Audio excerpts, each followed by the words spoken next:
Hello everyone, we are here today with Dimitris Manikis, President EMEA at Wyndham. Hello, how are you doing? I'm very well. How are you? Good, You good. look dashing Lovely as to always. see you. Amazing. You look amazing. You know, I tried. My age. Right, well, earlier I saw some really exciting news signings in Berlin. Tell us a little bit about that. Yeah, we had a great start this morning where we signed our Ramada residencies with Mogotel, our partners. It's our first Ramada residencies in Germany, which we are very excited about. So yeah, the sun is shining in Berlin. We just got our first Ramada residency signing, so it's a very exciting day. Yeah, I have a lot to say about residences, but that's Okay. later. Oh, wow. But first, we're going to start with a part of the world that's receiving a lot of attention now, the Middle East. You've been very, very vocal about your long-term confidence in that location, in that geography. What underpins that conviction today? It is very simple. First of all, you have to be loyal to your customers. You have to be loyal to your franchisees. You have to be loyal to your owners, and equally you have to be loyal to your team. What does it say about a company that walks into a destination, makes a good amount of business, and then in the first instance or in the first challenge disappears? That's not who we are. That's why I've been very vocal about our long-term commitment for the Middle East. Our belief that the rebound of the Middle East will be enormously strong when it comes, and at the same time we believe in the long-term vision and plan that all the GCC countries have for tourism. One thing that I said yesterday at one of the discussions that I was is that for these countries, hospitality is not just about another plus on the GDP. It's transformational. Yes. Look at how Saudi Arabia is using hospitality and tourism to provide enormous opportunities for employment to millions of young kids in Saudi Arabia. So hospitality is not a short-term gain. It's a long-term investment in the transformational of those societies and those young kids. There are about 100,000 Saudis today being taught hospitality around the world in various colleges and universities. That is something that you cannot stop and you shouldn't stop. And it's right for you to mention Saudi Arabia. I was at Diriyah last year and they made such a point to say, we're rebranding ourselves. There's a lot of tourism here. There's a lot of hospitality here. Correct. But speaking about Saudi Arabia, we're seeing, huge pipelines in markets like that. So at what point does that scale risk diluting performance? And how do you underwrite that risk as a brand? Look, for us, and again, I'm going to say something that I've said it a number of times. For us, Saudi Arabia's hospitality needs to be inclusive and not exclusive. I know there's been a lot of discussions about, luxury and high end. If you want to achieve 150 million tourists in the next year or so, or in the next whatever, you gotta be inclusive. We have a strong pipeline in Saudi Arabia. We have 14 hotels already in operation. We have some great partners we're doing business with. We believe in the inclusive nature of the hospitality industry there. They have a captive audience with the holy cities.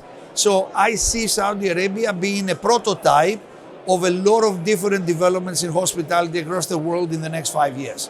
Food waste, technology, what they're doing with Red Sea, destination management. You mentioned about Diriyah, how they create a destination, how they actually take what they've got and then create a new destination. For me, it's a very interesting exercise. So my next question, the second part might get you in trouble. Wow. Okay, I'm looking forward for trouble. So when you look at these Middle Eastern markets, if you fast forward 5 years, what markets do you think will outperform expectations and which do you think would struggle? Look, I think they all have a plan. The good news about the Middle East and especially GCC is that they all have a plan. Qatar sees themselves a lot of sports tourism, right? They have a lot of sports events, tourism. Then you've got Abu Dhabi that they are talking about a more of a cultural kind of view on things. Abu Dhabi announced the seventh, I think it's the seventh Disney World going to Abu Dhabi, which is amazing. Then you've got Dubai, which is food, culture, recreational. Then you've got what Russell Kamer is doing with Al Marjan and the Wynn Casino. And then you've got other countries. I mean, we are very bullish about Bahrain and Kuwait and the future that they've got. So the good news, they are not actually competing with each other. They've got a place on their own.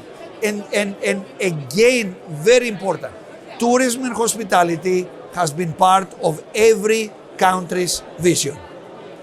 It's not another point to their GDP. It's transformational for their society. And for me, that is very important. Right. So moving on, Europe remains one of the most fragmented markets, but Wyndham believes there's room for growth there. There's opportunity in that fragmentation. So talk to me a bit about the strategy there. Look, 70% of Europe is unbranded hotels to start with. If you compare that with the United States, it's the other way around. It's 80% branded, 20% unbranded. Second, there are amazing destinations in Europe. They're still untapped. Second-tier cities, three-tier cities that they have a lot of potential. Then is something that you will see more and more, drive-to destinations. Destinations that, the infrastructure helps. We've got new train lines. You've got low-budget and low-cost airlines that are opening up new peripheral airports. It's a huge opportunity for Europe. I'll tell you an example. I'm fascinated by what Wyndham and many others are doing in the CIS countries. Georgia, Kazakhstan. You're stealing one of my questions, but go on. Kazakhstan, Uzbekistan. Amazing experiences, great food, culture, religion. We have so many great untapped areas that they wait to be explored. So I'm very bullish. I don't believe in that is still fragmented. There are a lot of opportunities still yet to come. All right. Speaking of, locations that you think that there are opportunity, give me something juicy in terms of I guess the CIS that you mentioned, or in Europe. Where are you looking at right now that's kind of a secret? Don't worry, nobody can hear us. No, I know. India, everybody talks about India. Amazing opportunity. We just opened our second hotel in Nepal a couple of days ago. We are opening in Tashkent. We are opening up in Tbilisi, in Batumi. We are opening up in Baku. I believe that these are destinations that they're just waiting to be explored. I was in Tashkent about 9 months ago, and I said to the owners of our new hotel there, I said, I'm really sorry. I need to apologize. And he said, why? Because I haven't seen what you guys are doing. It's the first time I've been here, and I'm so sorry. I should have been here earlier. The design, the new experiences, the food, the welcoming of the people. I think these are amazing destinations to be explored. Last year, August, I went to the Azores. I'm Greek, right? We've got beautiful islands in Greece. And suddenly I said, I'll go to the Azores.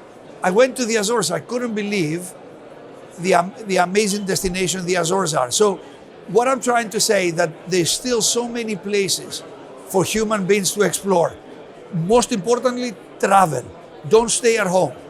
But give us a you heard it here first, tip, little juicy, you heard it here first.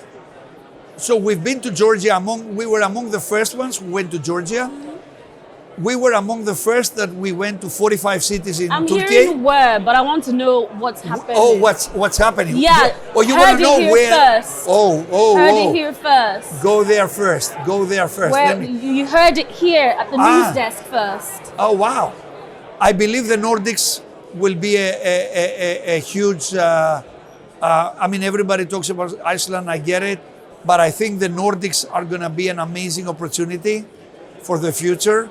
And I know that there are some amazing local brands that they are doing phenomenally well there, but I believe the Nordics will be, especially with climate change, will be great.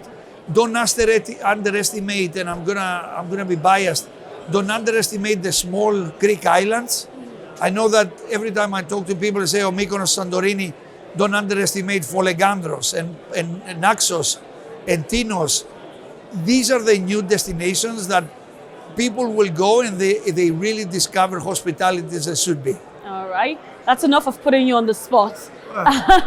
So I mentioned earlier that we're going to talk about branded residences, and we're now at that point. You have mentioned a clear market gap when it comes to branded residences, considering that everybody and their mother is now trying to go into branded residences. Where do you see that gap? Mid-scale. A lot of people have actually, or a lot of industry experts, have actually associated branded residences with luxury, rightly so. Some of the brands are doing a phenomenal job. We saw a niche in the mid-scale, and that's exactly where we want to explore. We are growing in the Middle East. We're growing in Spain, in Portugal. As I said, we launched our first Ramada residences here in Germany. We're doing the same in Greece. We are venturing into Turkey with our residences. We believe in our mid-scale niche, and we believe that everybody has the right to actually explore and experience a residential or a leisure real estate part of their lives, but in an affordable price. I always believed, and I always said it, premium experience doesn't necessarily mean premium price. Mm-hmm. I like that. And it doesn't have to be expensive to be premium. And you stole one of my questions from me, actually, which is around mid-scale branded resi. But that's fine. But still on the topic of mid-scale, you've mentioned about leveraging your mid-scale presence, your mid-scale growth into upscale. So talk to us a little bit about that. Look, obviously our Ramada brand is very popular. It's 50% of my portfolio in EMEA. We're looking at exploring our Dolce brand. I believe so much in the Dolce brand. It's got such a beautiful name, such a beautiful legacy. Mr. Andy Dolce, who is the founder of the brand, we bought that brand about 12 years ago, is still alive, 92 years old. Amazing guy, visionaire. We are creating an upscale version of our Dolce brand, which we're gonna talk about, and I hope you're gonna give me an opportunity to have an exclusive when we are ready to talk about it. We always have space for you, Dimitris. Yes, I wanna have an exclusive conversation on that. So, look, 80% of the world fits in that mid-scale space, right? I said it, I'm gonna say it again. Travel is a human right. We don't want to create an exclusive. You know what is very popular these days? Private members club. This is not what hospitality is about. Hospitality is about everybody. We want to be a brand, we want to be a company that provides opportunities for people to travel. Economy, mid-scale, budget, upscale. We want to give our customers the opportunity, and we want to make travel possible for all. I think I know the answer to this final question, but I'll ask it anyway. So if you were to place one bet, which segment or geography would you say will drive Wyndham's growth over the next 5 years, and why? Geography, I think India.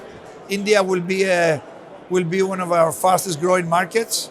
Not because I disregard Turkey or Spain or Portugal or Germany, but I think India, because of the population, the biggest the biggest order in the aviation history between Indigo Airlines and India, 900 planes, a middle class of 150 million people growing. So India, and outbound and inbound. I'll give you a staggering statistic. Greece, 9 million people, citizens of Greece. How many tourists every year? 35 million tourists. India, 1.4 billion people, 10 million tourists. Big opportunity. I mean, you answer my question now. My goodness. These are the kind of things that we really need to look. And the other thing that I say to my team all the time, follow the planes. Wherever the trains go, these are the next new destinations. Look how Ryanair and EasyJet and Jet2, they changed the landscape of European tourism. They open up peripheral airports. They open up tier 2 cities, tier 3 cities. That's where the beauty of our business lies, that they are still undiscovered places for us to be. All right. This is so lovely talking to you. Thank you so much, Dimitris. No, thank you for giving me the opportunity.